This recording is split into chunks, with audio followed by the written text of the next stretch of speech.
I can call the meeting to order. As Whitney Freiberg, Chair of the Economic Development Committee. I'm calling the April 21st meeting to order, 6:33 p.m. Okay. Pursuant to Governor Baker's March 12, 2020 order suspending certain provisions of the open meeting law, General Law, Chapter 30A, Section 18, in the Governor's March 15, 2020 order imposing strict limitation on the number of people that may gather in one place, this meeting of the Hubbardston Economic Development Committee will be conducted via remote participation to the greatest extent possible. Specific information and the general guidelines for remote participation by members of the public and/or parties with a right and/or requirement to attend this meeting can be found on the town website. No in-person attendance of members of the public will be permitted, but every effort will be made to ensure that the public can adequately access the proceedings in real time via Zoom. In the event that we are unable to do so, despite best efforts, we will post on the town's website a comprehensive record of proceedings as soon as possible after the meeting. Thank you. Hi, Katie. There you go. All right, let's start. There you go. I'm going to pull up. Can't hear you. I said I'm here, I promise. Sorry. That's all right. That's She okay. was on time. It was my fault. Oh, that's all right. All right, here we go. All right, we don't have minutes to approve from our last special meeting. So did everybody have a chance to review the agenda? Yes. Yeah. Okay. And so first at hand is old business, and wanted to, Monet is not here, as I said. So we don't have a printed, and she's been busy with tax season as well. And so we don't have a printed a summary of the meeting, but I just wanted to know if anyone had any comments about it, and what their thoughts were about the success of it. So does anyone have any comments about it? I do, yes. I thought everything went smooth, and it was an excellent, I don't know, podcast, Zoom meeting. It was excellent. Yeah. A lot of questions. All the questions were answered, so it was good. Yeah, they were, and I was surprised that we got through them all. I was appreciative of the amount of questions that were sent, and obviously of everyone's participation. Really, all of our department heads were there, and one or two that were unable had a terrific representation. So when we get those questions and answers printed, we'll be able to go through that a little bit more, see what we can glean from that, and put it to use. And that was the intention of the Q&A. So I want to thank everybody for your participation in that. Any other comments about it? I was going to say, for anybody who's watching this publicly in the future, thanks to all of those that participated and were part of it, and really appreciate everybody's input and time being put into that event. So, touche. Okay. All right. Next on the agenda is the Delta grant. We have been approved for the Delta grant, and that's terrific. And I don't know if everyone is familiar with that. That is some technical assistance that we get, and they'll be providing us with some towns that have a similar dealings, or let's say, day-to-day operation as ours. We can day-to-day operations, those that are similar to us, and how they operate. And this is geared towards the overlay district, the commercial district. We want to see how those are working in these other communities, and glean some information from that. And our intention is to go out to those communities and visit them firsthand in person. I think it's important to see, I think you can glean more, being there and seeing it, seeing how it works, walkability, safety, and all of those things. So that's good news. I have asked David Nixon, our interim or acting town administrator, to contact John Hume from RSPC, who will help us with that grant. And I've asked him to put a meeting together for myself, David, John, and Katie will be attending that meeting as well. Right, Katie? Yeah, okay. And so I'm waiting to hear from John. Yep, I'm waiting to hear from John. And whenever we can arrange that, we'll get that going on, and maybe we'll have something to report at our next meeting. Any questions or comments about that? No. Okay. So for new business, it's my understanding that we are now allowed to have in-person meetings. And I think that yeah, I know. I think that that we also have to have a hybrid. I mean, it also has to be included in Zoom. Katie has experienced where that doesn't necessarily work. So I would like Katie to put her opinion in about that. And then we could discuss if we want to go in that route. Maybe we want to change the time of day that we meet so what we could meet outdoors if that's more comfortable for people. And we'll discuss that afterwards. But Katie, if you'd like to tell me or tell everybody what you and I discussed about how you feel that works or not.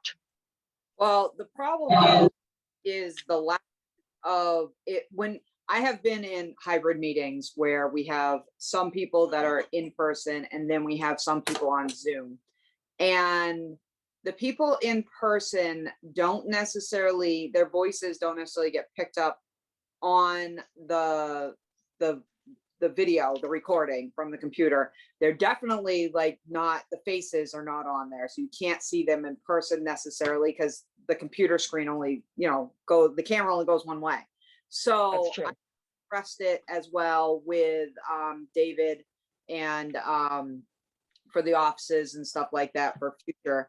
They are looking into getting extra microphones so that way the voices will be picked up, and then they'd have to figure out how to do the camera thing, whether there's multiple computers recording and one, only one is picking up the audio. They're still working on it, but yeah, if you don't have like extra audio of some sort and extra cameras, it's gonna be very difficult to pick up voices. I mean, some voices carry, like mine does. I'm very loud and my voice just carries, but yeah, I know. But even my voice sometimes doesn't get picked up. They have to have me repeat what I say. So if they're not picking up my voice, that like, this is my indoor voice. I don't have a quiet mode. So I can, yeah, like, so it's going to be difficult. It's going to be a learning curve, and it's going to be interesting on how it plays out. I'm hoping that we can figure it out before it goes too difficult. Now, keep that in mind that the assessors have been meeting in person. I don't think they record their meetings, but they did have an open Zoom meeting. Who was this? I'm sorry, Katie. Who was this? The assessors, did you say? Yes, full disclosure, my husband is an assessor. Okay, sure. Some of them they didn't want to meet. There's I don't want to get into like the weeds on this or throw people under the bus, but certain people on the wanted to meet in person and not by they are not technology. They just couldn't deal. Yeah. So they petitioned the Board of Health before, and they're only a 3-member board plus 2 help, like there's 2 other people that would come. So it'd be 5 people total. And very rarely do they ever get anyone in person actually going to their meeting. They're one of those that nobody ever shows up to their meeting. So the Board of Health did allow them to have one. They did not record it to my knowledge because it's not, I don't remember seeing it in there. So they just met in person, but I think they did have an open feed to Zoom in case somebody wanted to Zoom in. Right. Okay. Right. So, but yeah, they have done it. Again, nobody showed. Shocker. But yeah, so there's going to be more boards that some boards are going to be more problematic. Like obviously planning board, the Board of Selectmen, those boards will be much more problematic compared to some of your other boards that people never go to. So it's one of those, we're going to have to figure it out, and we're going to have to roll the dice. So I'm in it for whatever you all want to do. If you want to meet in person, there. If you want to meet on Zoom, I'll be there, whatever. You guys decide what's best for you. Would everybody want to meet in person if we could? Well, that's what I was going to ask next. I'm going to eventually ask everybody to give their opinion about whether they want to meet or not. And I know yours. I don't even have to ask you, but okay. And what about, I'm also thinking that if, if we were outdoors at a table, let's say, and we had a computer that was on the table facing down the table, it wouldn't be able to pick everyone up? You don't think? I mean, I'm looking at that table behind you, but of course I know that's one of your It's fake. stage things. Yeah, exactly. But if you put something that's, if we're all in the same, if we're all comfortable doing an in-person meeting, I feel pretty comfortable. I've done group Zoom meetings or recording it for people to see and all of that. I think we could do it and make it work. It's obvious. It's easier if you have everybody in person, and then the Zoom, like Katie said, is just there in case somebody wants to watch. sure. Yeah, I think I think that's the best option. I went to David and I went to the Gardner Chamber of Commerce meeting yesterday, and they had, just like like we do in our offices, and the computer was a little bit, farther away, and you actually could see everybody sitting there at the table. And this was also a hybrid. This is where, some people were, there, and some people were, Zoom. Seemed to work, but I wanted to hear what Katie had to say. And so let's see, let's ask everyone what their thoughts are about meeting in person, their comfort level, and we'll go from there. So Taryn, we'll start with you. Yeah, I'm definitely meeting in person. Okay. Denise? I'm fine with either way. My only concern would be if we were going to meet outside and try to Zoom and record, I feel like we would be even more challenged with the sound. So I think if we were going to try to do a Zoom link, it would have to be indoors, because I think even indoors, if the room's too big, we'll be challenged. So. Okay. Thank you. Peter? Well, the question I have is, I use earbuds for my sound and voice. I mean, if we do a Zoom meeting, if we all have earbuds, can't we all tie into the same computer? Then there's no issue with sound. I think That's interesting. for each computer, you can probably only tie in one, unless you're putting it through a sound system, which is certainly a possibility, but it becomes a little bit more complicated unless everybody had their own separate, like, laptop or iPad that they're bringing. Is that what you were saying? Well, no, I mean, how many Bluetooth devices can connect to one computer? I think you can do more than one. I think it can only be one Bluetooth microphone, but I could be totally wrong on that. Oh, okay. All right. That was just a thought. It is a good thought. Yeah. And what about that possibility if several of us brought a laptop with us and had them connected, because there are enough spaces, like, right outside the senior center where they actually have table and chairs and that kind of thing. There's good Wi-Fi. connection there as well. If you If we have did something if you have too many computers on the town internet, it crashes. Yeah. Oh, does it? And I think you'd get a lot of echoing too, where you'd have a lot of echoing from the different microphones. And I've got a decent desk mic that could be used, that is like an omnidirectional, that can tie into a computer. And that picks up pretty well in a small group like ours. It can pick up pretty well. I think, like Denise said, it's obviously going to pick up better if we're in a room versus, being outside. But I think we could test it out and see. I mean, I think if we're all comfortable being together, we could do a couple of test calls, and if it doesn't work out, then, then it doesn't work. But okay. Ask the offices as well, because if they're going to be doing this in the offices, like all the boards and stuff, I'm imagining, don't get me wrong, I could be totally wrong on this, but it wouldn't necessarily be bring your own stuff. I'm guessing that there might be something there that we all use. You know what I mean? Right. yeah. Right. And the other thing is, if we're all there, if we're all together in a meeting, can we do it how we did it pre-COVID, where we just record it and it gets uploaded after the fact? Like, does it have to We be? never recorded ours pre-COVID. Our committee is not one that is typically recorded. Well, I'm just thinking, like, you know, some of the other committees, they would just record their meeting and it would post afterwards. You know, is that a possibility where we could just have a camera that's set up and our meetings get posted after? No, because you have to allow the public by law. Oh, okay. It has to be. Okay, and so, And the same reason why we have to meet at the offices. We can't like meet at Mission E4 or like a church or anywhere else, because it's open to the public. So in other words, you'd have to open to the public whatever venue you're at, and the venue doesn't necessarily have the same kind of liability or means to house said public. That makes sense. Yeah. okay, and so if we were to do something outside, why would it need to be recorded if it's open to the public and we're having it outside? How come we still have to record it? You don't have to record it, but be able to pick up the outside. You have all this extra interference like wind blowing on the mic and things like that. That's gonna kind of. Well, I think what Whitney's saying is if we're doing it outdoors and we could allow for the public to actually come in person, do we even have to Zoom it all? Why would we? Yeah, that'd be a question. Ask. I should find that out. Because they're invited. I think the reason why is because some people still don't feel comfortable being anywhere near another person. But I would think that would be on them. That could go on to 2027.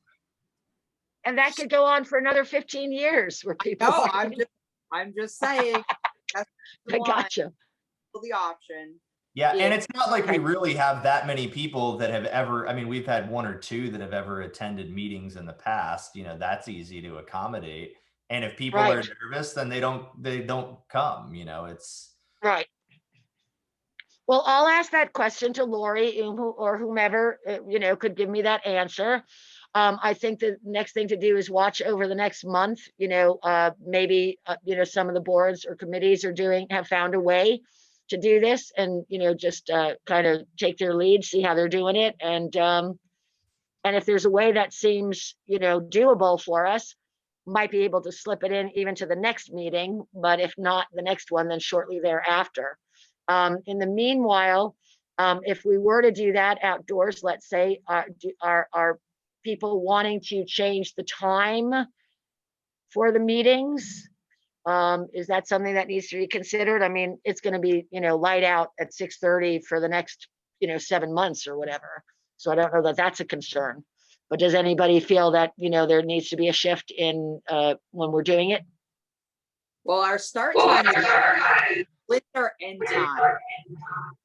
Yeah, that's true. Yeah, you're right. Don't end so late. Yeah. I don't want to sit outside and get eaten alive by bugs. I'm sorry. I love all you guys, but not that much. Well, that might make us have quicker meetings. It might be a good thing.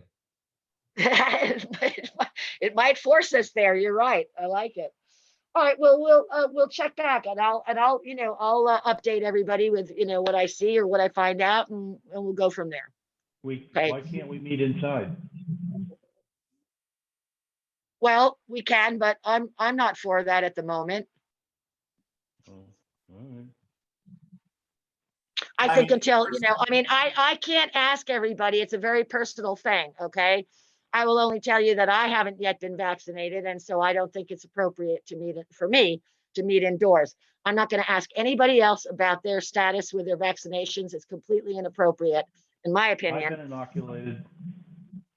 Okay. I'm good. That's good. But that's just, you know, that's just what I'm saying. Until such a time that changes, that's my feeling. But you know, other people can offer up their, you know, their opinions, or it can be private. Yeah, I mean, I'm totally fine, and I'm fine being around people, meeting indoors, whatever. Yeah, I mean, if you meet indoors, you wear a mask, you stay 6 feet apart or more. I mean, leave the door open, leave some windows open. I mean, I don't know. Okay, Danielle, I haven't heard from you in a while.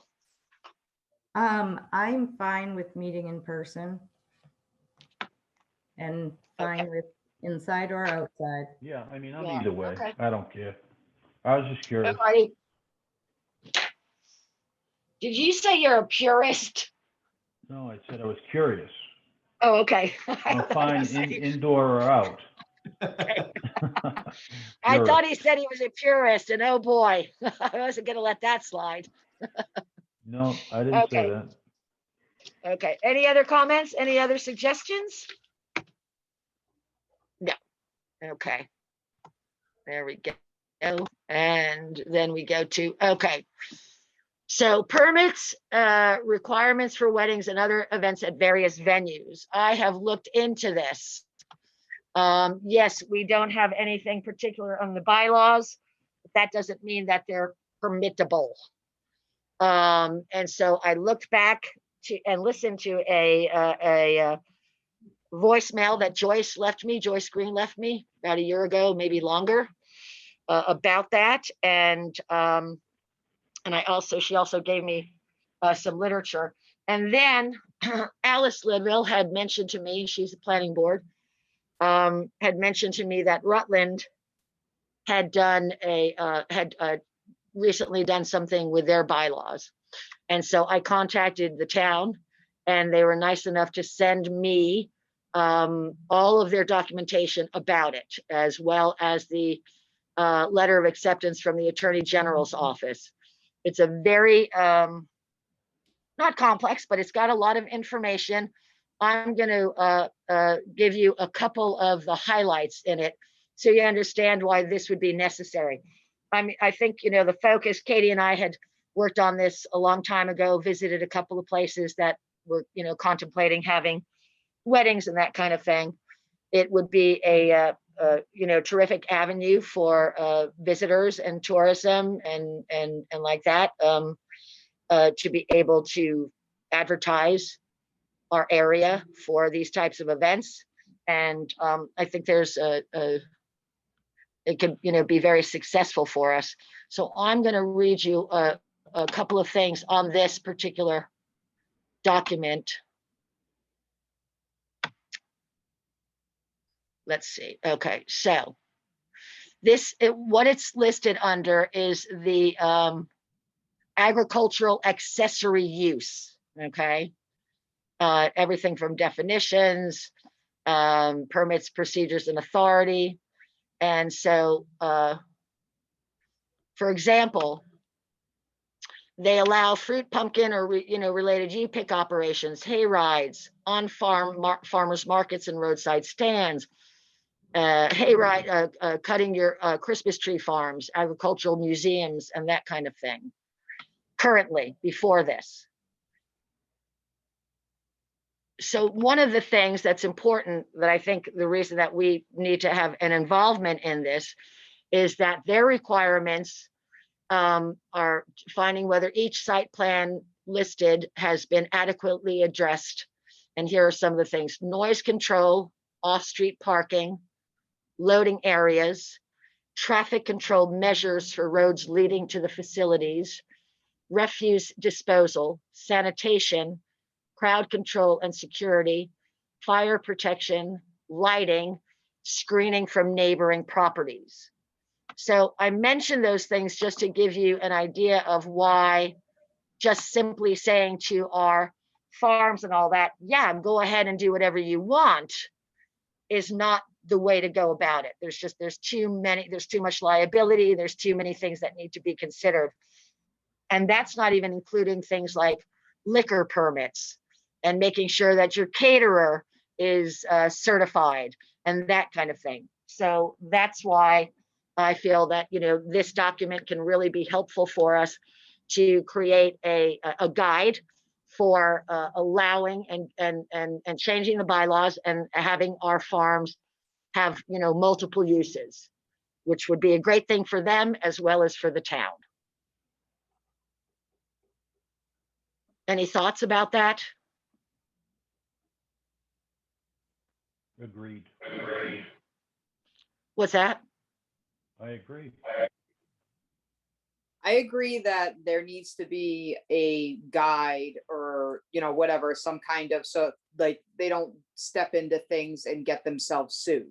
Because that's my Yeah. biggest, I don't want the farms or a whatever, a person that has a beautiful yard or whatever to open up a can of worms and get themselves sued or in big trouble with or anything like that. On the flip side, though, I don't want to make it a difficult process where they choose not to ever do it again. Sure. So if we choose to put something in there, or either that or it's so like expensive, or you know what I mean, like all these permits and we have to jump through this hoop, that hoop, and every other hoop under the sun. It needs to be very concise and easy and cheap. Right. Because Okay. in order to want them to redo it, this isn't for a venture. This is to make sure that not only the farm is protected, but also, or whatever the venue, make sure that the neighbors are as well. So that way it's a good fit for everybody. Because I did get married and not at a farm, at my my parents' house, and I did have to hire a person to direct traffic at the street. I know, it was a Katie party. It was one of those. I did have to hire a cop to direct the street to get, and that was brought to me when we were getting married, and it was due to our location. It had nothing to do with it because it was all private and everything like that, but it was because of the location. So, but yeah, it's to protect themselves, and then also to make sure like they're not going to be like major traffic hazards or anything like that for everyone else in the area. Of course. So, of course. Yeah. But whatever gets done, it needs to be simple and easy and not expensive. I just want to, we got to keep that in mind. Yes. And I'm certainly not looking at it as a stream of income for the town. Okay. I'm looking at it more as, if you have one that goes off poorly, and there's a problem with the neighbors, the police get called, and it goes on social media.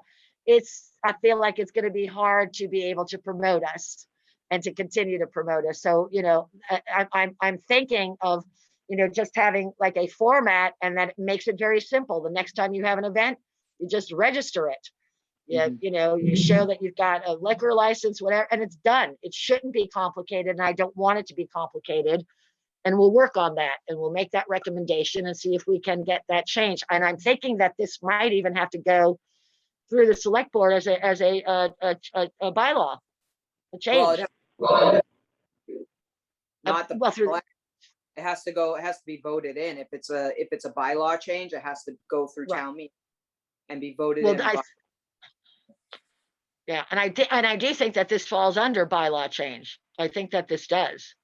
I have a question. How does it if there is no existing bylaw that covers this? Because you would be creating a bylaw to cover it. Correct. Okay. Yeah, and I think, I almost think, especially if there's a venue, let's say it's a farm or somebody's yard or whatever, and they're going to have multiple events throughout the year. I think if there was something where it only had to be applied for or permitted or whatever, for some pieces, maybe it only has to be done once a year. And you still have to maybe notify the town and say, hey, if we need traffic control, then we got to call the police department and coordinate that for every single event.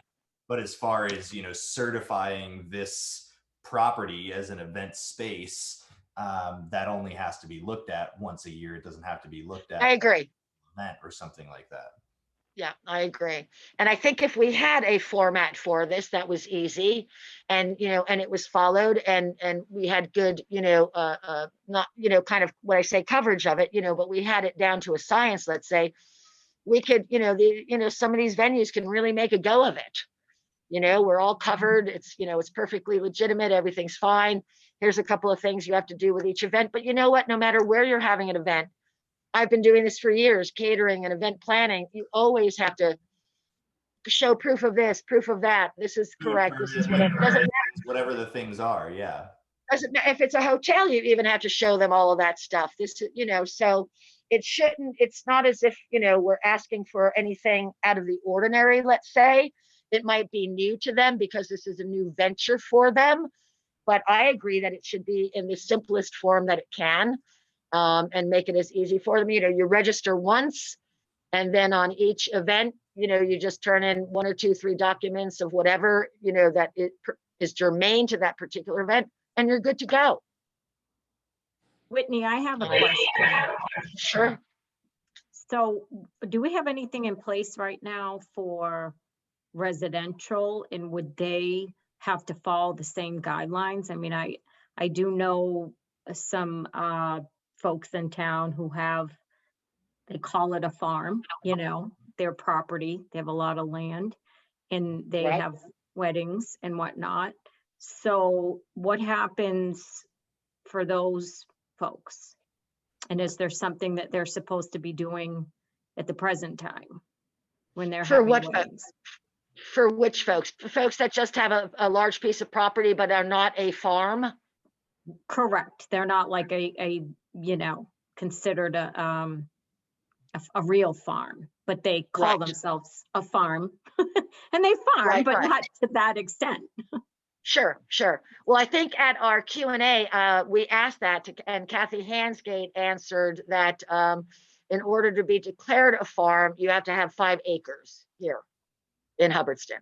That was what I believe was her answer to that particular question. As somebody asked that question, what are the specifications to become a agricultural? And she said 5 acres.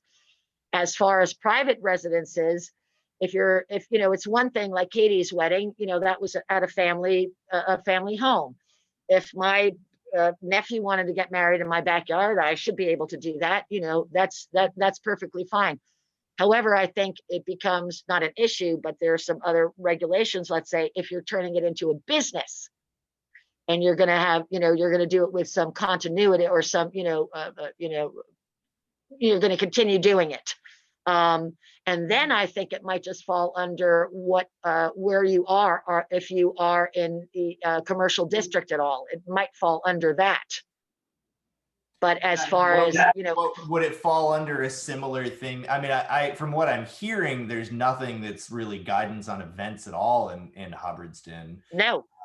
But would it be one of those things where it's similar to like the running a business? You can use so much of your own space you can use so much of your own house to run a business. Is it one of those, like, if you're running an event yourself and it's your own family event and you're living there, there's no restrictions, but now if you're bringing non-resident people and allowing them to use the space, right, is that where it then carries into, this is more of a money-making thing, you're running this as a for-profit maybe thing versus just a family event, and you're letting right, your uncle or your brother or your sister use your backyard?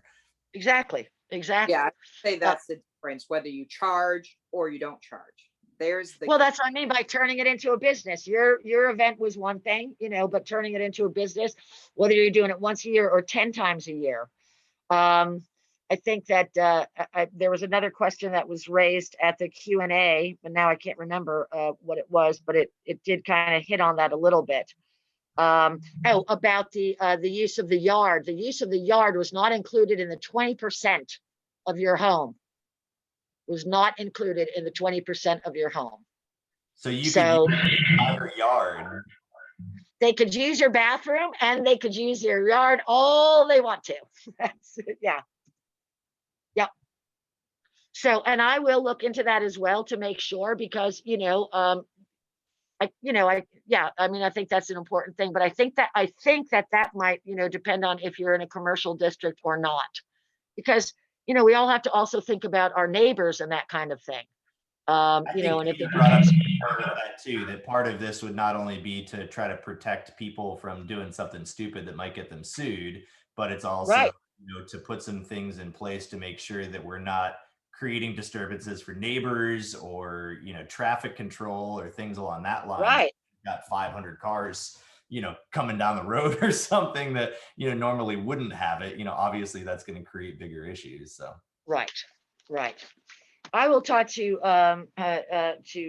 Lori about that, about the non-farms and just, lovely homesteads or large homesteads, and their availability to, to have events at their venues. I'll make a note of that right now. But it sounds like right now there's nothing governing events in the town one way or another of what can be done or can't. No, and that's dangerous. Yeah, there's nothing right now. There's nothing in place. We don't have anything like that. I just got, think about it. They let me plan events for the town. So there's nothing.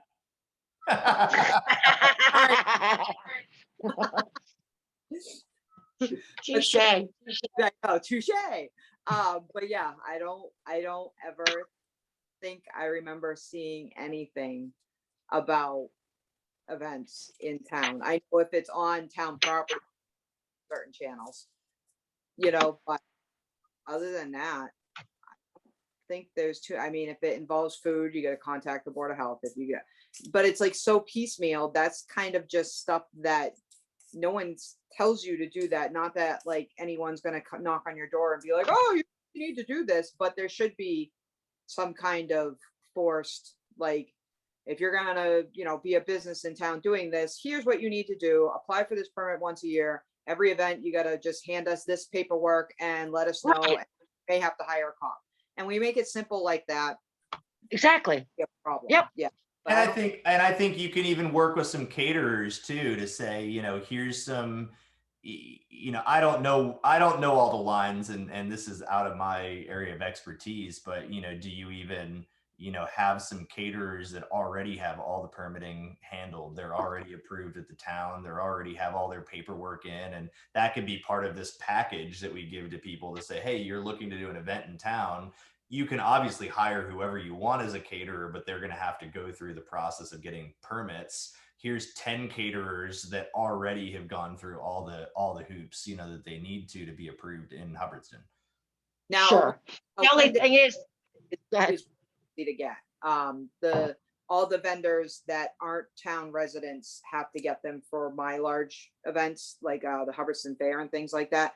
And it's really not a hard process. It's pretty easy.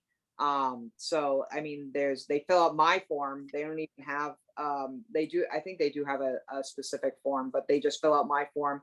They give, their business license, their serve safe, and a check for $25, and submit that all into the Board of Health and the date of what they're doing. That information, and then they come out and they're inspected, and that's it. It's right.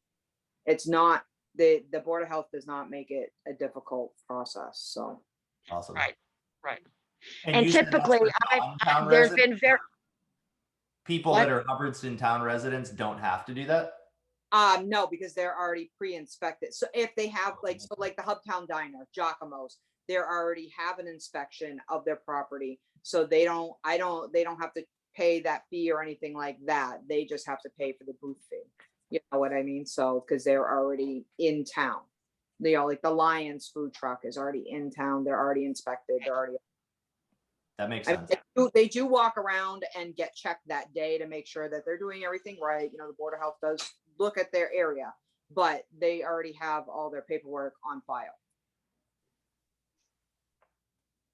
Okay.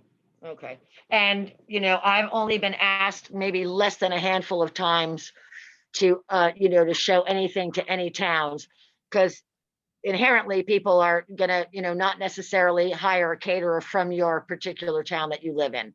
They might know someone in a larger town with, whatever, and they're not registered with every single town in Massachusetts. That would be kind of difficult, a huge undertaking.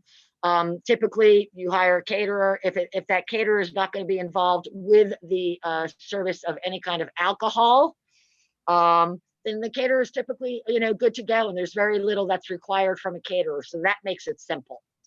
The liquor, of course, that needs to be overseen in terms of, you do have to, show the permits for that. And then, we have to also figure, do we want these venues to show proof of their insurance? I think that that's important. Now, do you think that that goes above and beyond making it simple? I don't know, but I don't think so. Just, you know, they're going to have to get the insurance. So why wouldn't they show it to us? I would ask if that's legally, you know, realm of what we can ask. Because I'm not sure if Right. we can make them prove that they, you know what I mean? I don't know if we can ask Yeah. them. Okay, let me make a note. Yeah. I mean, that would be on them to have the proper insurance anyways. Okay. I think, I don't know. Well, part of, my concern, let's say, is that a lot of people just don't realize that these things are required. And if they did, they would probably just say, yeah, I'll do it. I mean, there's a couple of sites that I've worked with in the past. One of them is Wedding something. I can't remember the name of these two, but they're insurance companies specific for these types of events. And they'll only charge you by the event. You don't have to pay any kind of year or whatever. It's just Right. event by event. But people don't recognize that, or they don't realize that that's available to them and that it's necessary. Farms Right. might have all the permission to have people come and, I don't know, do yoga in the yard and that kind of thing. But if you're having a wedding, it's a whole different insurance. Your insurance for having your people come and hang out with your animals is a whole different insurance from a wedding insurance. Okay, That's so required, let me and it's say- required let me by the say state. this. Let me say this, do other businesses in town have to show the town that they have insurance? I don't know. I don't Probably think so. not. Yeah, it's a good point, Peter.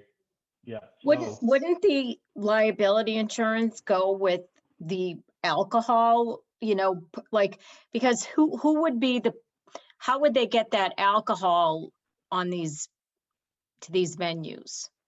Unless it was one that already had alcohol, right? No, say that again. I'm sorry. Say that again. So where is the alcohol coming from? Who's providing the alcohol? Would it be, It depends. Number one, there's a big difference between whether you're selling alcohol at the wedding or the event and whether it's what they call, not cash bar. There's a cash bar, and then there's where everything's covered. There's two different insurances for Right. that as well. Yeah, just like if you're in a bar, you're not charging for it. You're not selling alcohol. Correct.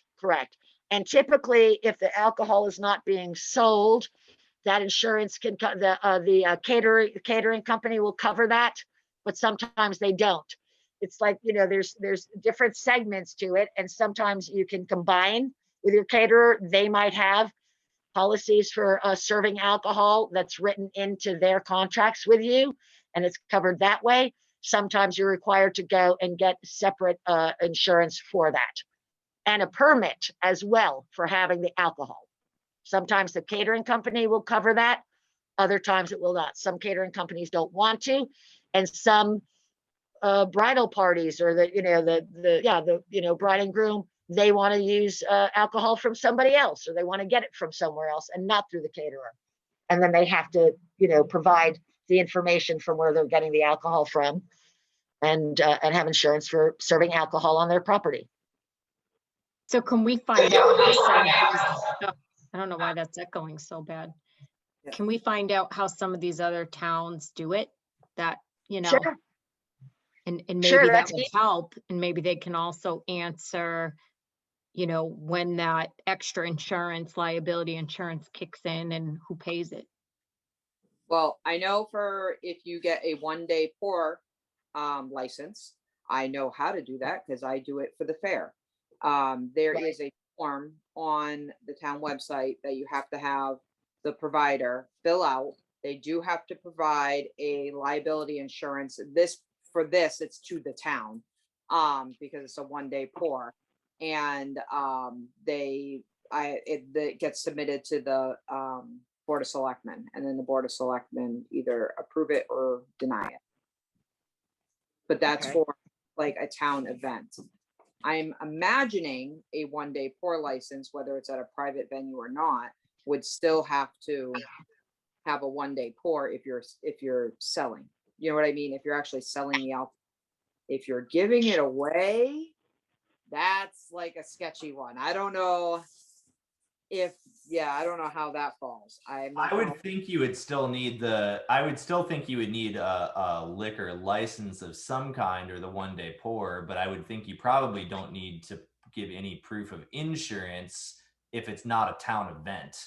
Because at a town event, the town has some liability if something happens. It's on town property, it's a town sponsored event.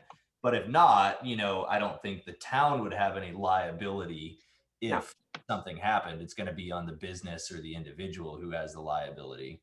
Yeah. Right.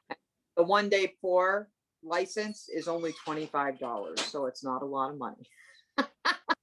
No, it's not. No, it's not. But I would think you would still want that. I think you would still need that if you're going to be serving alcohol, at any level, but I don't think you would have to provide any liability insurance or anything like that. That's on you if you have it or don't have it. Right. Any business. Yeah, there's a bunch of boxes on the second page you can check, depending. And if it's at a residence, or if it's, there's all these different things you have to get signed off depending on what you're doing. Most of my stuff, it doesn't, in like the tax collector has nothing to do with what I do, or the fire has to sign off on certain venues, it depends on what you're doing. Like he doesn't have to sign off on mine because it has nothing to do with a building, it's outside. So yeah, so it's like stuff like that depending on what you're doing, there's different areas to check off. And yeah, and under the insurance part, there's like 3 different options to choose. So, and I do know I have to have one with the town obviously on it because it is for the town, and that's a massive liability we're putting on the town. So yeah. Sure. Okay, so let me just look at something. Yeah, any person bringing alcohol into the Commonwealth as a household effect or gift. Nope, that's permit required. But again, like you said, it's not a large amount of money. It's $25. For that. And at the end of the day, it's not like we're looking to make a ton of money for the town. But at the same time, if there's 100 events going on in the course of the year and it's $25, a pop, that's bringing in some money for the town too. And that's not a bad thing. But it's also bringing that. I'm looking at it as like, God forbid we had something that popped up like Cathedral of the Pines or something like that. Like, good Lord, they do a lot of business, and that's the whole thing, is that could be very lucrative to some of our farms, especially set out in some of these beautiful rural aspects that we have. I mean, the whole that we've been kind of, angling at with the EDC is ecotourism, and, venues and things like that, bringing the people in for, Airbnb or weddings or hiking or biking or whatever. So if we're going that angle, let's give the venues or the farm or whoever the way to do it correctly and easily, and not have them pull their hair out getting all hung up in bureaucratic bullshit. You know what I mean? Absolutely. Like, I can't even any more direct than that, Right, sure. My question would be, how does the town, I mean, and I'm just going to ask this not because I necessarily feel one way or another, but how does the town ultimately make money off of that? Like, how is their income coming in for the town? Is it bringing more people to the town that might be considering living here, or like? Well, I don't know about that, but I think that anytime you have a gathering and, people come from out of town and they spend some time here, I think that, that we can only benefit from that. I think that, getting people into the town and experiencing it. And typically when you come for a wedding, not typically, but oftentimes when you come for a wedding, you might stay for the weekend. That could create, some good lodging, that the town can benefit from. And, just the fact that people might be here just walking around, going up to a time and a place, going to the pizza parlor, that kind of thing. It's just, it's just bringing more people to our town and more people getting familiar with our town. So, there's no stream of income for the town from this other than, perhaps some future tourism from some of these folks that say that was a great little place. Let's go back on our own for a couple of days or something like that. But the whole thing too is you get taxes for and things like that. So if one business or farm or something is doing well, like really well with weddings or events outside and things like that, one of the others may, or one that hasn't opened yet, may want to take a whirl, at and some income. And that could be another business that opens up, or have the offset of, like, maybe they're hiring the photography studio, or maybe they're hiring this, or maybe they're hiring that, other towns people. Maybe all the people come into the wedding, stop and get gas and a soda at Mr. Mike's along the way. So money funnel in. So the more money that funnels in, whether it's directly to that business or one of the other businesses in town, it all trickles down.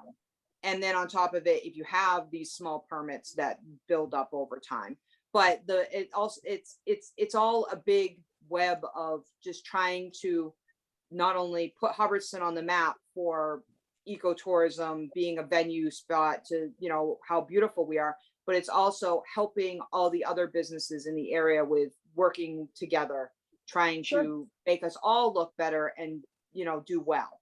Because God forbid, like, say Plainview has a farm, a wedding, and they hire Giacomo's as the caterer. I mean, like, that's helping two businesses, and they hire Tiny Toes as the photographer. That's three businesses that just made a bunch of money off a wedding. You know what I mean? Well, So, I think that's would be the goal. I know, like Red Apple Farm, their alcohol, they get the only alcohol they serve there is all local.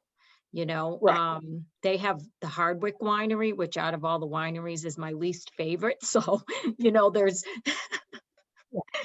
it's my least favorite, but there's some great ones that have been stepping it up.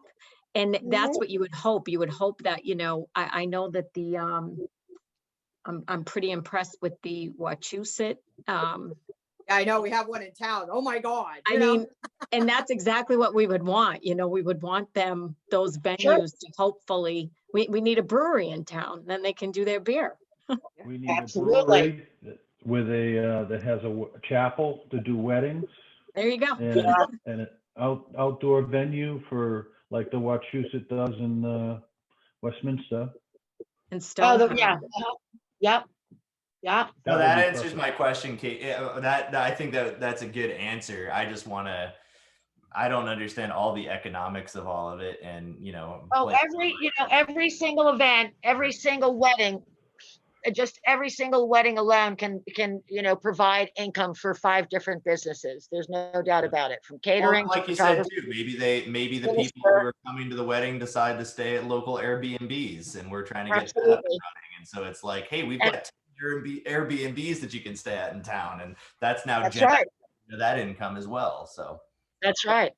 And and weddings are just one facet of it. I mean, you could get all kinds of clubs that want to come and and have their yearly whatever. There's all kinds of things. There's reunions of all kinds of birthday parties, business retreats, and that kind of thing. And these are things, I'm called constantly through the Destination Hubbardston website about weddings, and I'm sending people to every town but our own because what do we got? We need to build that up. I can see the amount of calls that come in and how many people are looking for areas just like this. Absolutely. So it's something that, again, I think that when Katie and I were out there 2 years ago visiting a couple of places, we weren't necessarily thinking about a stream of income for the town, but rather a way to put the town on the map and get more people to come here. And then that can just snowball into some great things. And there's nothing wrong. We've got to make it, it's got to be easy. It's got to be simple. Sure. It can't be overly complicated. I do think there has to be some things that are there to make sure that we're protecting the town as a whole, protecting neighbors, traffic control, you know, some of that stuff that you listed, but it's got to be simple. And if we really want to Sure. see this take off, we can't overcomplicate it and make people just want to go do something in Westminster instead. Absolutely. Yeah, absolutely. And, you know, and I think that if we make it easy enough and simple enough, that more and more farms might, you know, pick up other ideas of things to do and might be encouraged about it. And when you've got everything, you know, in sync, kind of where, you know, it can, you know, run it on its own, let's say, we can blast that out. We really could. We could, you know, there's nothing wrong with being known as that's an area where they have, you know, beautiful weddings, or that's an area where you can have, what's so wrong with that reputation? It's, you know. And if it takes off enough and we give enough business to some of our other local partners, like a Giacomo's or some of the other places where it's like now they can start hiring more people because they actually have enough business coming in that Sure. they have other people that can Sure. be working for them. And Yeah, I mean, it has a domino effect, and it's really great. And, you know, this is one of those things, you know, we have our scenery and we have our lovely, you know, environment. That's something that's, you know, free to us to offer to everybody, and we should take advantage of it and, you know, just really blow it out there. if we could give Tiny Toes an event every weekend, I'm sure she'd be excited, right? Oh, yeah. Who wouldn't? We think Who about would? it. The wedding of Massachusetts. No kidding. I love it. No kidding. Absolutely. And it's been done. It was done in a town in France. They did just that. They just absolutely, they developed this old, you know, village that had been kind of, you know, abandoned and whatever. And every single business that came in there had to do with entertaining and events and that kind of thing. And it just exploded. It's called Valbon. It's the name of the town, but it was interesting. I have a friend who was involved in that. So that's, you know, I think that was our goal originally when Katie and I were out there looking into this, and I'd like to continue with it and get something going on and be able to advertise it.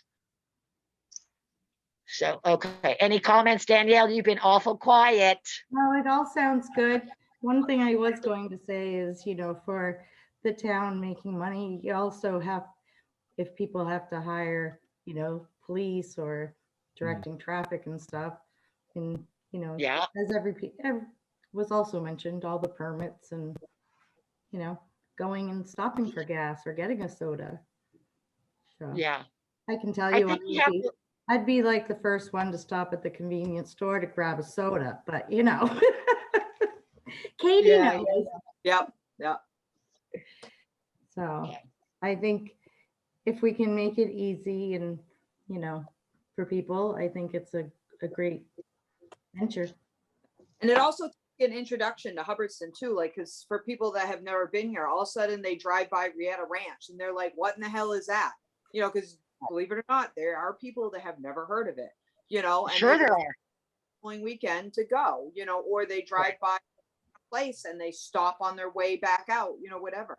It's all about, you know, or they come back to check it out later, you know, so it could be things like that, you know, or they see my sign for Dinghy Dash and they Google it and they're like, oh, we're going to that, you know.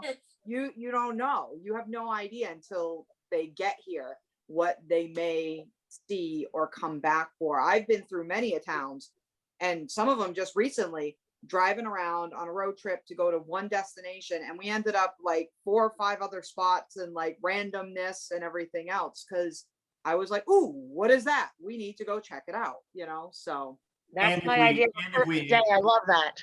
And if we increase the traffic count that's going, you know, through the town too, that makes it that much more attractive for a business to move to the town. If we say, hey, we've got 4 times the amount of people that are traveling on 68 than we had, you know, a year ago. Well, now some other businesses might be more attracted to come in, knowing they have more people going by.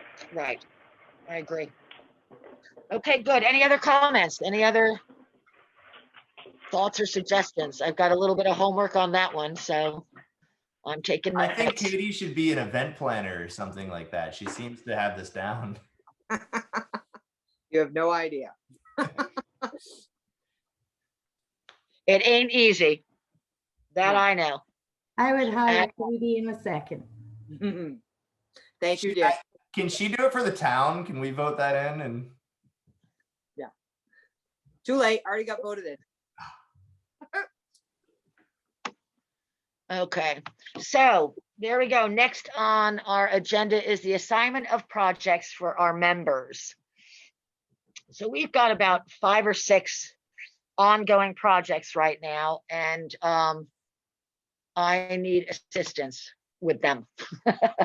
So here's a list, and folks can volunteer or not, and then I'll just assign you one.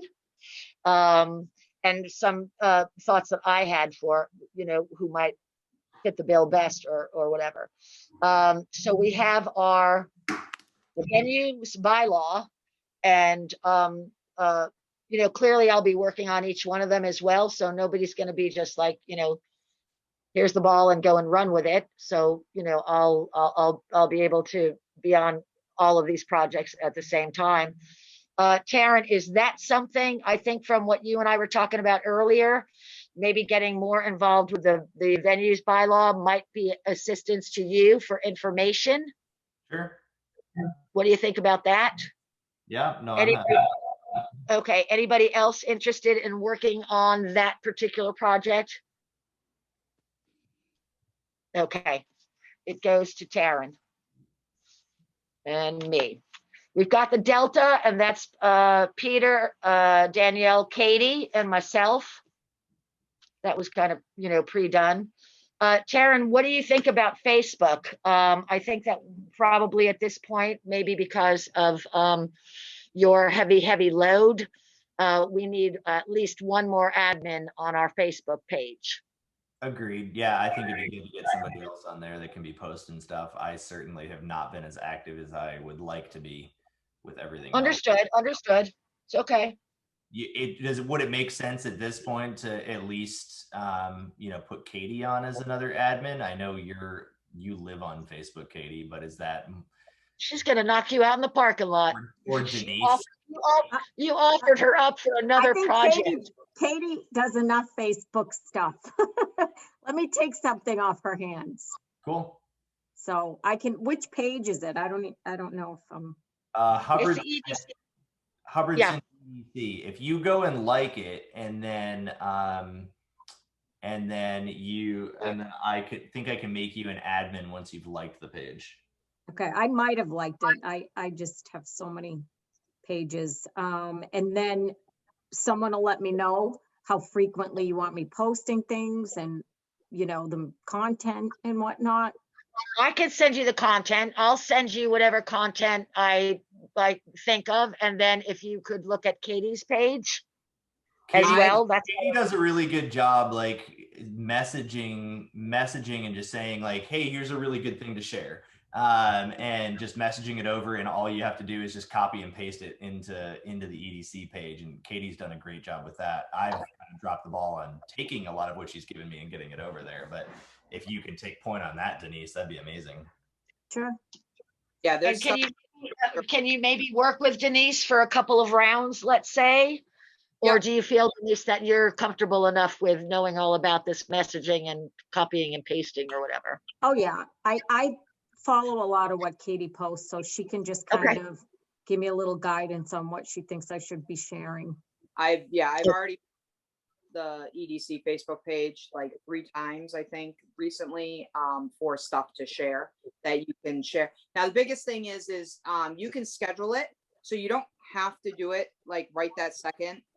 You can sit down and schedule a month's worth of stuff or a week's worth of stuff or a couple days worth of stuff or whatever. I would suggest posting at least every other day just to keep it relevant. Because if you do like a big stream of posting all at once and then do nothing for another week and a half, it's kind of moot point. It all gets lost in the shuffle.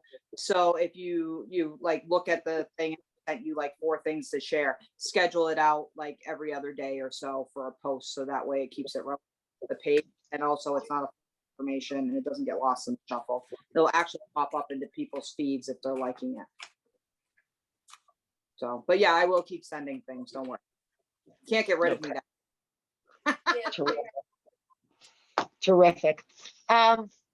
Next, another project is the small business guide. The small business guide is really, about finished. I sent out an email a while back to some of the department heads asking for a little bit more information to include in the small business guide, and because their pages were just like half a page for certain departments, and that doesn't give people enough information to go by. So I'm looking for somebody to, there's just one or two, maybe three departments that still owe us a little bit of information. And I'd like to, kind of close that up. I think at one of our previous meetings, or might have been the Board of Selectmen, or I'm sorry, Select Board meeting, that at some point we said maybe we could get this ready for publication by June. That would be really good. And then we could also put it in all of the information that goes out with our elections and town meetings and that kind of thing. So I'd like to get some assistance from somebody following up with the departments and getting that information. I did find a way to be able to add the information to the current PDF file, so it's not going to be difficult at all. It could just be added in, and then it's just good to go. And I'd like to, at its finished product, have it available both in hard copy as well as people being able to just pick it up online and open the PDF file and have it there for them. So is there anyone that would like to volunteer to just finish that up? I'll do that. What are we missing, first of all? We're missing some info from the Board of Health, although I'm seeing on their website page that there's a lot more information on that page, and so we can maybe copy and paste some of that information. Also, the inspection and Roland. Thank you, man. I could not think of it. Yeah, building department. Yeah, those are the two. Can you send me a list of what we need? Yeah, sure. Yeah. And I'll see what I can do. I know the building one's been a little slow. Yes. Obviously. Yeah. So. Yep. And it's kind of tough right now, but all you can do is place a call. Exactly. And I can send to you the email that I sent out to them asking for, information. Will give you a little bit of, what I'm looking for. And then I could also discuss it with you. I could just give you a call tomorrow or something. We can go over it. Okay. That'll be great. Okay. That'll be great. Because I mean, wasn't part of this, I was supposed to hook up with one of Taryn's friends that was going to open a business, and I was going to do a walkthrough with them. Yeah. Yeah. Through the process. Okay. Wasn't that supposed to happen until COVID hit? Yeah. And we're gonna yeah. Mm-hmm. Mm-hmm. Yeah, and she's up and running at this point, but you could definitely still connect with her and see where the process was, and just kind of meet with. I know she would be happy to meet and kind of just talk through, what were the and see where we can make things. See where we can make things a little easier if we had to. Yeah, at least at that point you could learn from somebody who just went through it. Yeah. Yeah, right. Absolutely. Well, and as well, I have some information just from, my experience with 33 Main Street. Yep. Trying to, get that, some momentum on that. I'm still waiting for Roland to come out and inspect the place before I sink another, 10 grand into it before I've even, gotten the damn key. So, those are problems, those are definite problems. I mean, inspections got to be happening because they're building a new house on New Westminster Road. So somebody had to give sign-offs for something here. So there's obviously things going on. Yeah. So. Yeah. Well, I can only tell you the response that I got when I spoke to Mallory, and she had told me, and that was a while back, Katie, you and I had talked about it way back then. It has to be at least 2 months now, if not even longer. And she said, he's not doing that. He's not doing anything in person right now. And we just left it at that. And I, didn't want to push the issue because I know that, COVID has presented a lot of, backup and delay and that kind of thing. And there's no sense in, getting crazy about it. I'll talk to you about it tomorrow or the day after. Okay. All right. That sounds good. And then we have the welcome to Hubbardston signs, and that's going to Monet because she didn't come tonight. No. I'll second that. But we do, and I'll work with her. But I think at this point we do need to touch base in person or via phone, and follow up with that. And I'll work on that with her. And then I would like to, the last thing on the projects is I would like to get back to us visiting some of the local businesses. And we did that in small groups because, of course, we can't have a quorum unless we, have an open meeting.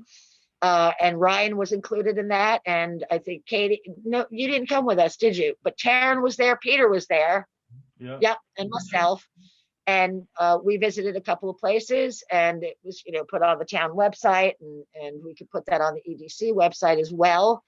And I think it would be nice to continue that just for the businesses to know that we're still here for them. We're still, even though we're not seeing each other in person quite as much, we're still working for them, and, hope they share their information with us and we can help them through that. But I think that's just an important thing to continue. And we can do that on a rotation. If everybody, feels that they want to get out there and meet some of the businesses and whatever, we don't have to have a set group that's going to do it. We could just rotate that out. How many people Just are working for us? For us, it's 4. So we would just want to stay under that as we're going out so that we don't end up making a public meeting out of somebody's Correct. Yep. So it has to be in a group of 3 or less. And Katie can always come. Does Katie count towards that or no? No, I don't. No, she does not. She's not a voter. I'm just here to cause So problems. that's it. So yeah, I think, that's a good idea. I know that last year when we were doing it, both Jane at the Country Trails and Sherry up at Time and a Place had asked me to wait. I think I approached them last February, possibly, and about putting them on our next, visitation or whatever you want to call it. And they both requested that I waited until a little bit later in the season where their inventory was full. Country Trail, they don't have a lot out during the winter months. And I said, okay, fine. But I think maybe if we could pick that up again in May or June, I think that would be terrific to get out there. And by then, I'm sure everybody will feel like they've got, full boat and ready to present their business. So let's get on board with that. Okay. And That'd be awesome. and I'd like to get those 2 places first and foremost, because they've been on the wait list since last year. And so if anybody wants to volunteer to do that with me in either May or June, you can speak up now and let me know. Anybody? Aaron? You got a whole group of us. Join. Okay, Denise, let's get Denise out on one of them for sure. Okay. Anybody else? Me, Well, yeah, of course you. Peter, Katie, I'll go. But we can't have Okay. 4 of us, so no, we can swap it up. take though. turns. Yeah, I don't need Okay. to go on the first one. I would love to get out there again, but I certainly don't. I think it's better to get, Denise or. I'm always available, so. Okay. Yeah, okay, so we, Denise, and you know what, we're gonna do between Taryn and Peter. Peter, do you feel that you will have the time to put into that? Well, it's really not much time. Yeah, okay. Yeah, no, take Peter along. He's at a better place and has more free time than I do, I think, right now, right, Peter? Yeah. Okay, he lot of probably free does. time. Okay. Or I could come and just wait in the parking lot and the 3 of you can go. Okay. And the Wave through last the project, window. what's that? I'll wave through the window. Exactly. Yeah. I'll peer through the window. Oh, that looks good. Are you having some pizza? We covered a couple of places last year, the year before, and I thought we did quite well, and it was an awful lot of fun.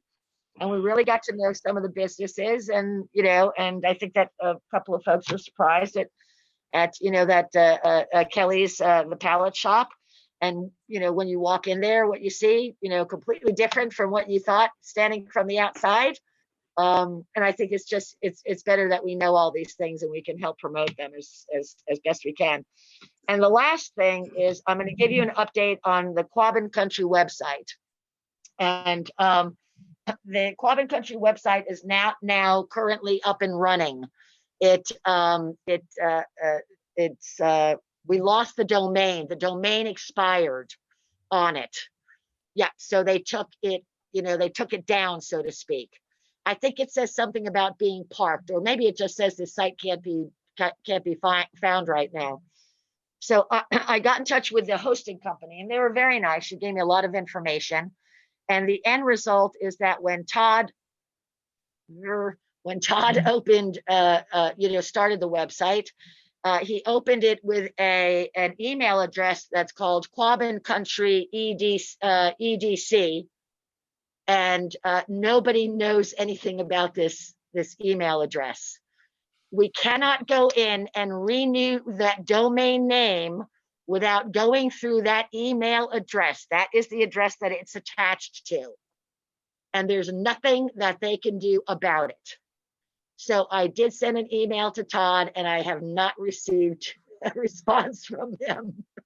So I'm just waiting for Katie to say something. I wish that she was in the middle of the screen just to see the expression on her face. But so our hands are tied. There's nothing we can do right now about it. So it really needs to be shelved until we can resolve this. And then when we do get that resolved, we're going to have to make a decision about this website, because in order for it to be done properly, the way that Katie had the intentions of it being done, it really is going to turn into like a part-time job, at least, for somebody to do, for it to be done right. So I don't think that it can be included with our internship. I think it needs to be a separate thing. We need to discuss that with, I don't know who, whether it's, the town administrator, if that should be a paying job or whatever.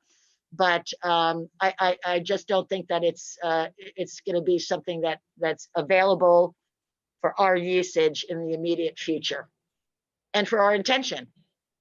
So do we want to have a little conversation about, whether we do want to rebuild that, or do we want to just, put it to rest and just, like I said, shelve it for a while? Why don't we just table it for now? I'm sorry, I missed that. What was that? Why don't we just table it for another month or two and then bring it up? I mean, it's in limbo now. What's another month or two? I agree Well- that we could table it, because there's really, if we don't have a response yet in regards to the email. Yeah, and I think it's not, the website wasn't what we wanted it to be anyways. And so I think it's going to take a ton of work to get it up and running. I think we have a lot of that's what I'm saying. Exactly. Yeah. So We have even to if we start from got, let's say that Todd did write back and he told me how to get into it and that kind of thing. Is this something that we want to undertake, at this point, and try and do it ourselves, rebuild it and get it into, that's something that even remotely resembles Katie's intention for it? Or do we want to come back and, talk to the town administrator about just not doing it? Because it's going to be a job. It's going to be a job. It can't be, rectified in a short amount of time. No, but I think if you, either you got to start a new website and get rid of that one, or you got to fix the one that's there. And it's probably be easy to start fresh from Right. you could design your own, you know what I mean? And go from there, or the EDC can design it. Why put it outside of us? We can all sit Right. down and figure it out and what looks good, and and make it very user friendly and simple, and go from there. I think that other one needs to be scrapped. Agreed. And I think putting more focus on the small business guide, the venues bylaw, getting some more businesses into the town. You know, once we have more, well, now that we can actually build that into the website. You know, right now there's not as much to even put there. Correct. Right. I mean, I feel like we're not losing anything by not having it up and running. That I Right. can say. We're not losing anything. Katie, what do you think about it?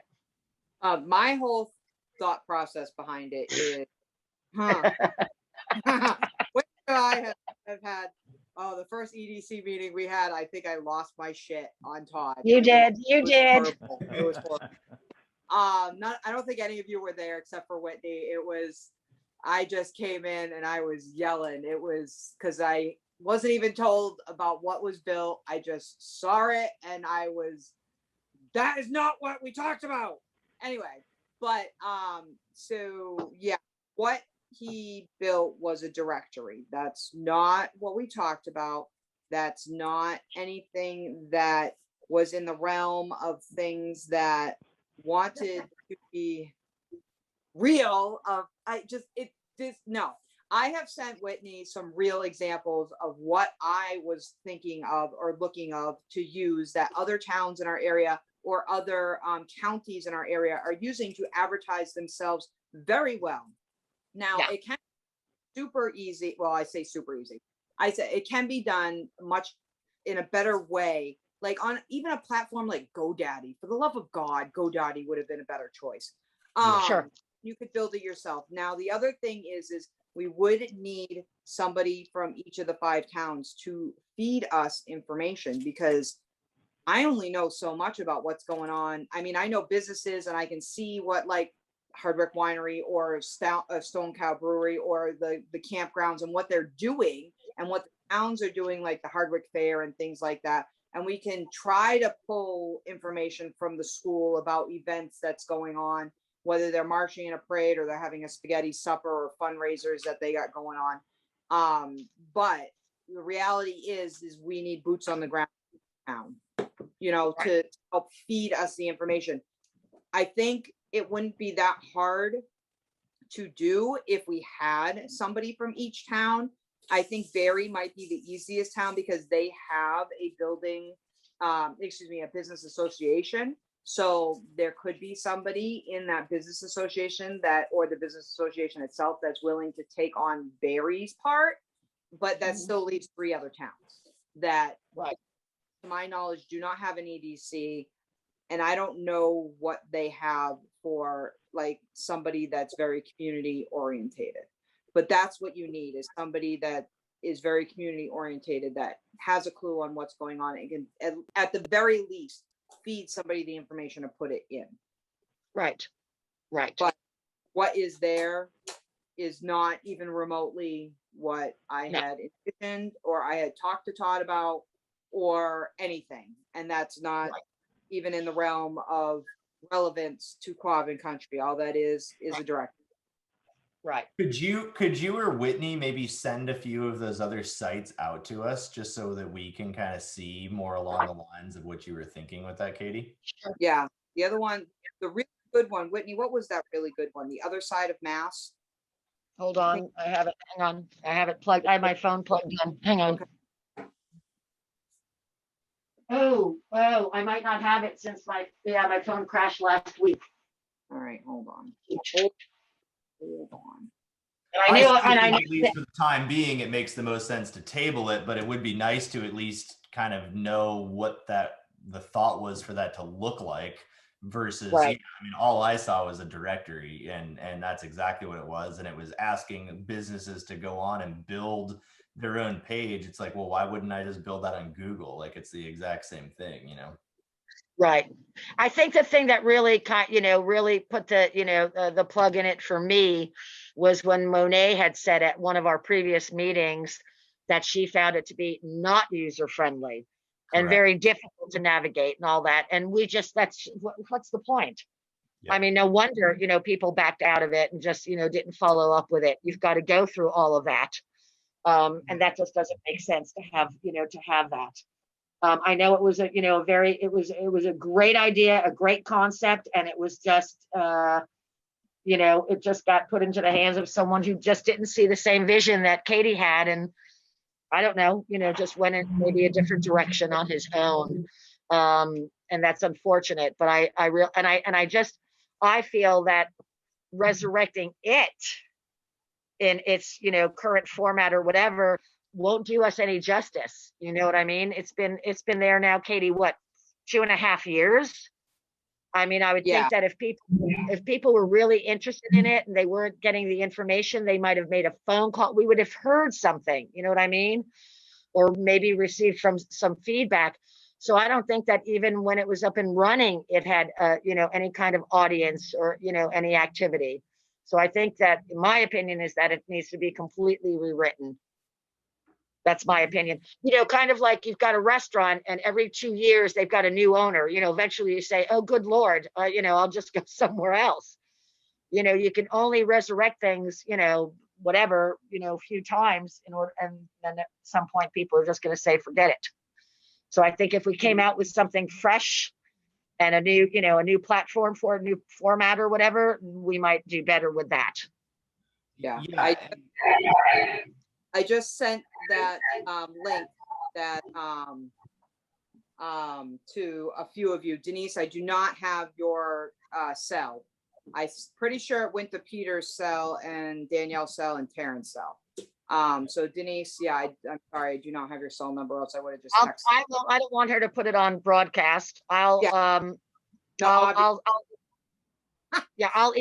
email it to you later on after the meeting. I mean, looking at that site just briefly, Katie, I almost wonder if it's better to just figure out who built that site, who manages that site, and how are they funding that? Are they funding it with ads, whatever else? And do they want to would they let us just basically copy and paste to another domain and just basically take the exact same structure and move it over? There's no sense Yeah, they have, or even rebuilding something. There's Facebook and Instagram pages that link to that website that talk about that county and how, like blueberry picking, and then there's this fair, and check out this business, this is the best place to get coffee, and and all these little tidbits. And it's like, so that's what gets posted on the social media feeds. And then you can clearly see the website has blogs and all kinds of information on there. So yeah. And Whitney, I did text it to you again so you can get it to Denise to make sure that she gets it. Okay, I'll do that.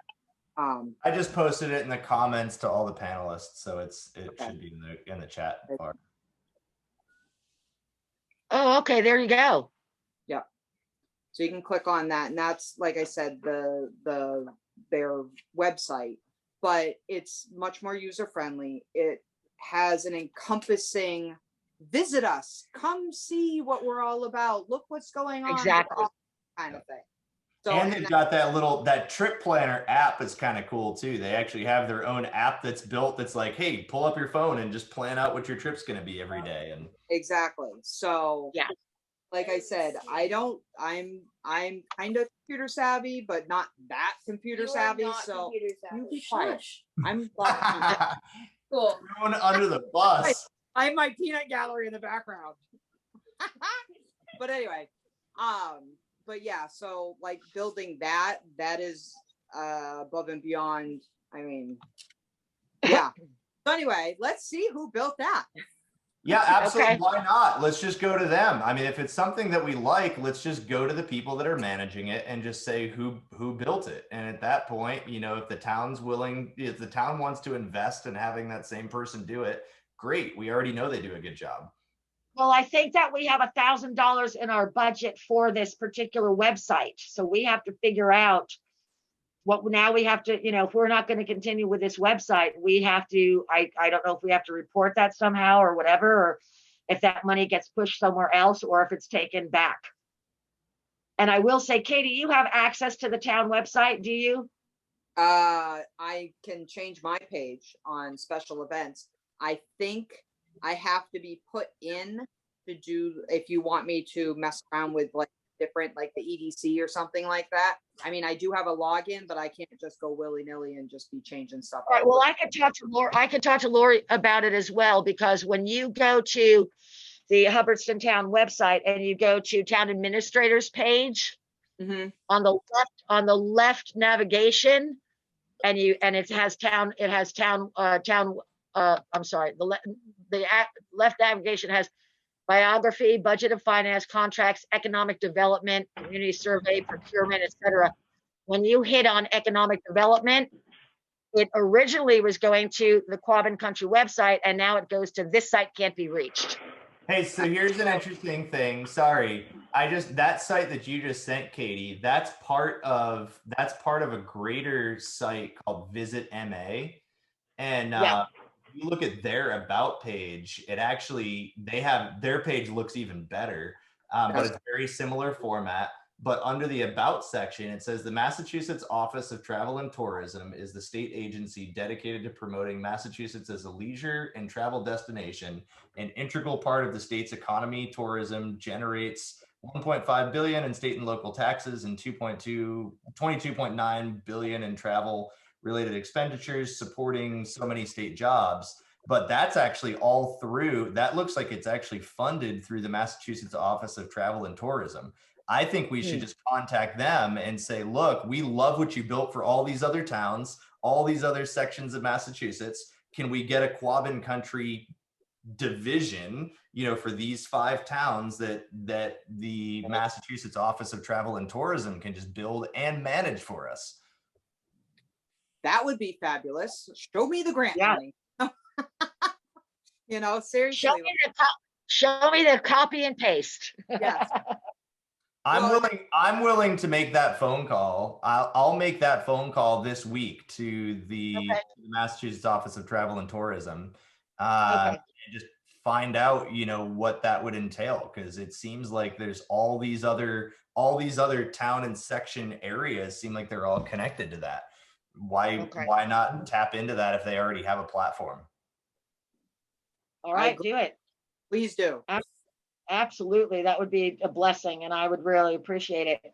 I'm going to go back to what I was saying about on the town website, and I'd like that to be removed, so that when you hit Economic Development Committee next, on Ryan's page, I don't want it to default to where it says this site can't be reached. I don't think that bodes very well.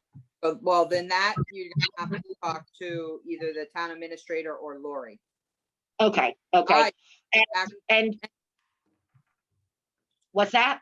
I do not have access to any of that with my login. Okay. And can we maybe think of something to replace it with? What would be what would be a good thing to replace that particular page with?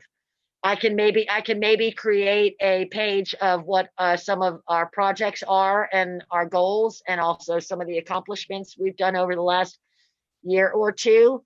Or I'm open to any other suggestions to what that page should default to regarding the.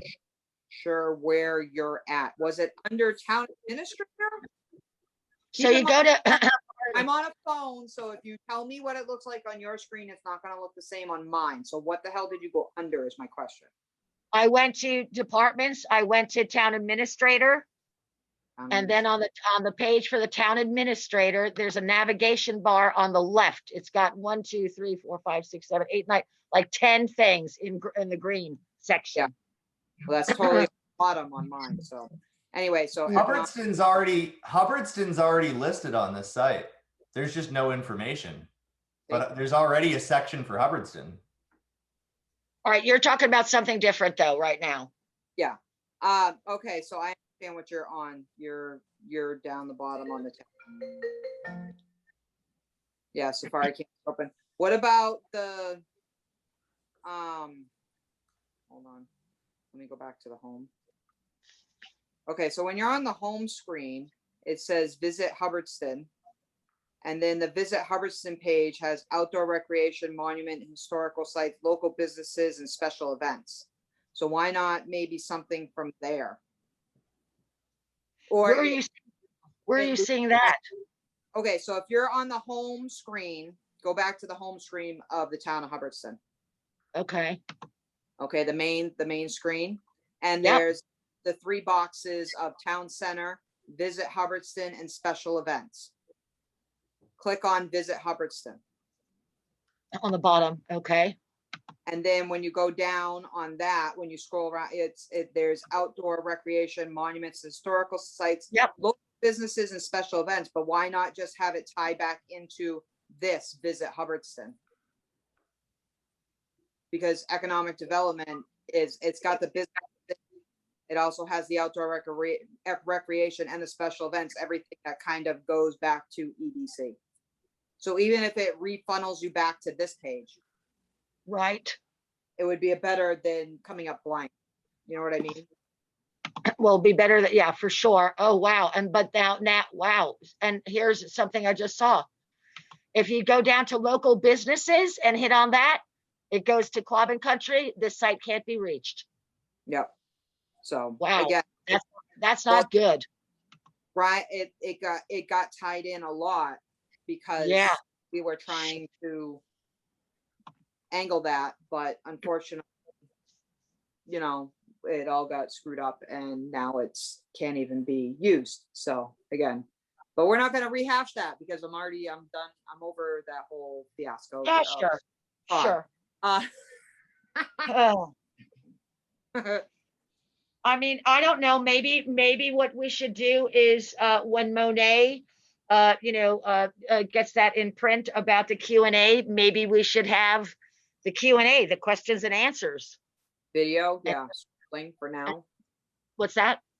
Scrolling for now. The video, it could link to maybe the YouTube video. That's an idea as well. Absolutely. I like that because boy, coming, back to these, it just, it kind of repeats itself. Now under outdoor recreation, it's fine. Yep, it goes to that. That's fine. That's what Cheyenne did, right? The map, yep. And then the historical sites was done by one of the Boy Scouts. Okay. Kobe. So yeah. And then you have okay. And then there's the special events. Okay. So let's do that. Put a link to that to the so yeah, the get Zoom. with Lori because Lori has access to all that. Either or Okay. Aaron would be the other one because in theory we should have access to all that, but tomorrow's Thursday, so she will not be in. So back to terrific. All right, good. There we go. So Lori or Aaron. Yeah. Okay, and we're gonna switch it to the video. I'm glad I caught that because I never looked under that visit Hubbardston. I didn't. If you click on a lot of stuff, you'd be surprised how it circles back around to different things. You might even other spots. God only knows. Okay. All righty. Well, it looks like that's it. Are there any community concerns that we know of? Has anybody spoken to anyone about concerns about their business or about needing assistance from us or anything like that? Anybody? No. Class? Negative. Bueller? Nope. No. Now, All right. I do want to say something, which this has nothing. It does and it doesn't. So, You're scaring me. no, open space. And I'm not for or against this. I want the information out there so people can realize that open space is working on a project and there's people on both sides of this fence. They have one of the articles asking for CPA money to be used to buy a plot of land on Malone Road to tie in with a bigger part of Lombard. Yeah, Lombard, yeah. To tie in with it's Eastern Land Trust and DCR, which a lot of people have very strong feelings about those two groups. Anyway, the whole fact is, and this is my bigger picture of it, has nothing to do with borrowing the money, has nothing to do with those two groups. The plot of land ties in with other land that are owned by them, which will make a 6-mile loop of trail that connects in with the Mass is it rail trail? I want to say, and connects into other trailings in the area. And don't quote me on that, but I'm pretty sure Mass Rail Trail, which It is. has to do with our kind of push on ecotourism.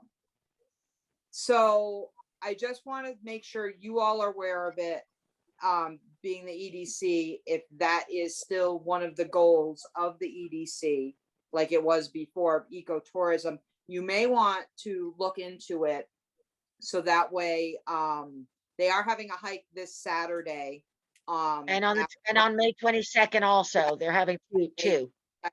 At 1. They both have rain dates the next day, but this weekend, Saturday, looks fine. So where you can ask questions and get more detailed information, but whereas it's kind of tying in, I mean, I'm not for or against it. I'm just saying, I'm just putting it out there to the EDC that this might be something that you may want to find out a little bit more information about to help tie in if we're still going on that path of ecotourism, because that could help bring people to our town to hike from that spot in lieu of, like if they're driving through, they get the bottle of, soda or a meal before they go, or, they get gas or whatever. And that kind of stuff does kind of tie in.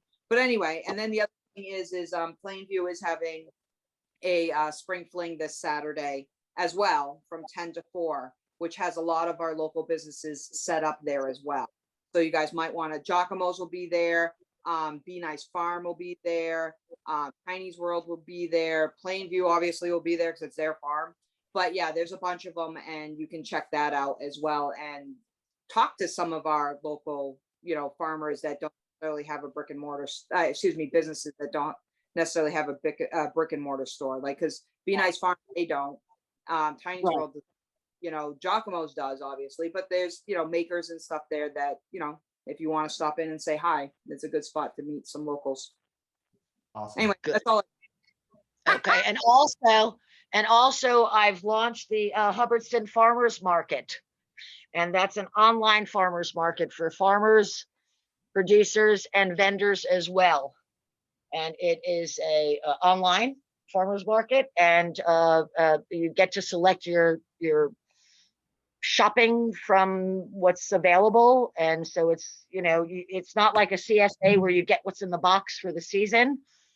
You get to choose everything that you'd like. And it's a great opportunity for any kind of vendors or producers in town to be able to sell their items. There's no charge to them to do it. And so what we're doing is we're facilitating the delivery and pickup of these items. And I think this will be good for a lot of like Katie was mentioning, a lot of these places that don't have brick and mortar. People don't realize, or don't, they don't want people coming onto their property, whatever, it is. And this gives them a good audience and a good platform to advertise and sell their things. It's up to them what they want to charge for their things, how often they want to sell things. They can jump out at any time and come back if they go on vacation or whatever. So I think that'll be really beneficial to some of our home businesses for sure, because I do have a couple of sections. One is pantry, another one is home gifts and that kind of thing. So there's a lot of people who can take advantage of that website. And I think it'll be great. And there's good opportunities as well.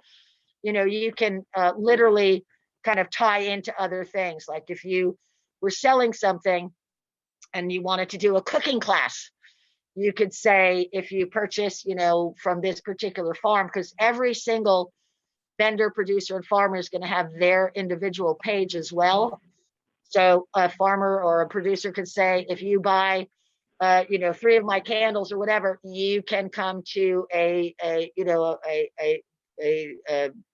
lesson, a virtual whatever, whether it's a cooking lesson or a lesson on how to make the candles or whatever. So they can really build up and get a stream of income both ways as well. So just put that out there to as many people as you can. And it's hubbardstonfarmersmarket.com. I have a question about that. Yeah. You ready? Yeah. Can I will I be able to order a steak like it looks in that picture? Um, Because it looks you are- really good. You're gonna hold, those are sample, that website is up until June 1st as a sample, so people can get used to it. On June 1st, we'll have product to sell, and I can't Okay. guarantee that at all. All right. No way. So right now, you're currently looking for, are actively looking for vendors for it, correct? Absolutely, absolutely, absolutely. Yeah. And I think having those two other categories of pantry as well as home goods and gifts, that kind of thing, really opens it up to a lot more many people. And you don't necessarily have to, for example, you could sell mittens if you've got, if you're getting, your goods from your animals and that kind of thing. So yeah, all kinds of streams for people to use. I didn't see cannabis on there. You what? Not I yet. didn't see cannabis on there. No, not yet, she said. yet. No, I'm gonna leave that up to them. They can deliver. They can deliver. Yeah, No roger way. that. So Whitney, is that something that we can start sharing on the EDC Facebook page? That Oh, you're, absolutely.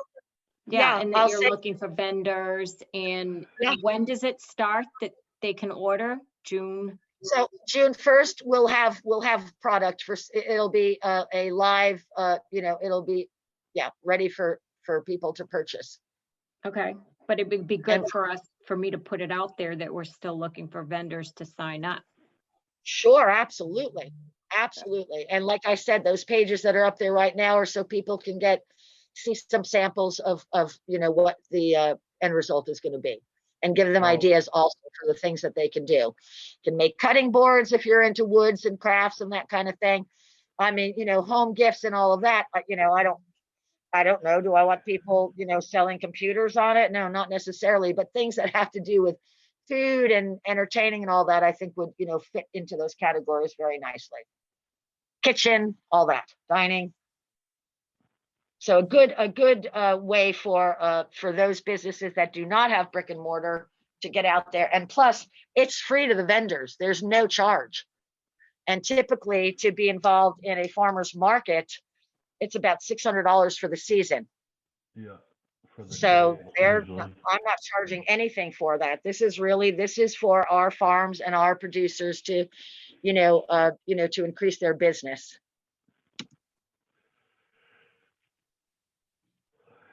Okay. Any comments? Anything from anybody else?